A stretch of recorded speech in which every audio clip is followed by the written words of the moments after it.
The enigmatic terror of fairy circles, a dark descent into ancient myth. In the heart of the forest lies a phenomenon older than human memory, fairy circles or mushroom rings.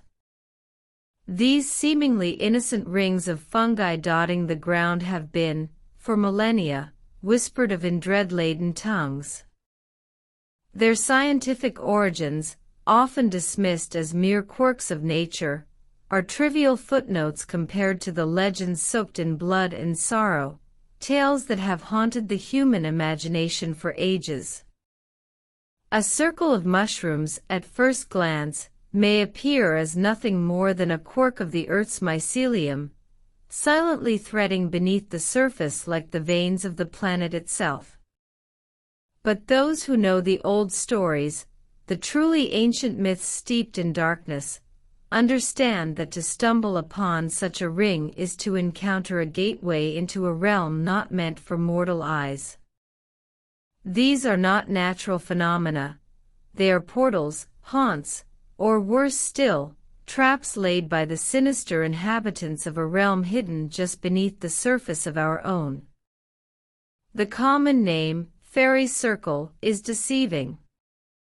It evokes images of playful sprites and delicate wings, flitting joyfully in the night air.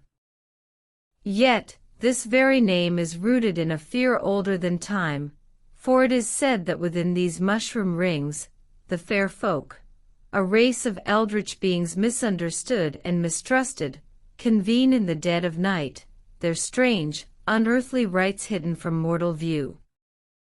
The fairies of these circles are no mere whimsical creatures, they are twisted, ancient spirits, whose hearts beat in tune with the dark, mysterious forces of the forest. To stumble into their circle, to disturb their ritual space, is to invite certain doom. The Celtic people, among others, believed that these rings were not of this world but connected directly to the other world, a plane of existence inhabited by beings far beyond the understanding of man. Those who entered the circle were often lost to this parallel reality, spirited away by the Fae, never to return. And if, by some cruel twist of fate, they were returned, they came back forever changed, haunted, hollow-eyed, the very soul scraped raw by the nightmares they had witnessed. These poor souls were left little more than shells, living out their days in mute terror, their minds splintered by the unknowable truths they had glimpsed beyond the veil. In many of these myths, the most terrifying aspect of the fairy circle is not the transportation to another world, but the dance, the wild, chaotic revelry that is said to ensnare any unwitting traveler. According to ancient belief, the fairies gather to dance in these circles, their ethereal forms gliding in time to a music only they can hear. Yet, it is not a joyous celebration but rather an infernal feast, a ritual that saps the life from the earth itself. If a human were to step into this circle during their dance, they would be compelled to join, their feet moving against their will, driven by some unseen force, until their legs collapse under the strain and their spirit is drained entirely. There are countless stories of lost souls who wandered too close to a fairy ring at dusk, drawn in by the alluring beauty of the fungi, only to fall victim to the enchantment of the Fae. These unfortunate souls would dance for what seemed like minutes, only to discover that years had passed outside the circle.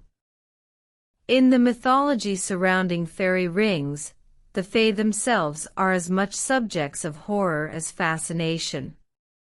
To some, they are creatures of wild beauty, indifferent to human suffering, but to others, they are malevolent tricksters, whose sole joy is to torment mortals. Tales of fairy circles are riddled with encounters in which humans are manipulated by the Fae, trapped in endless loops of misery. Some say the Fae feed off human despair, using the fairy rings as bait, ensnaring lost travelers like moths drawn to a deadly flame. There are stories of young lovers who vanished into the woods, enticed by a fairy circle's mysterious glow, their bodies found years later, aged far beyond their time, their lifeless faces frozen in masks of terror.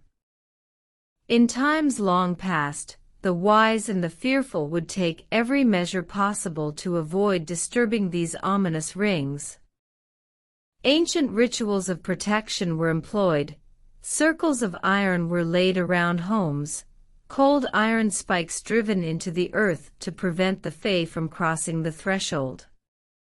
Salt, believed to repel otherworldly beings, would be spread around these mysterious rings in a desperate attempt to contain the dark forces within.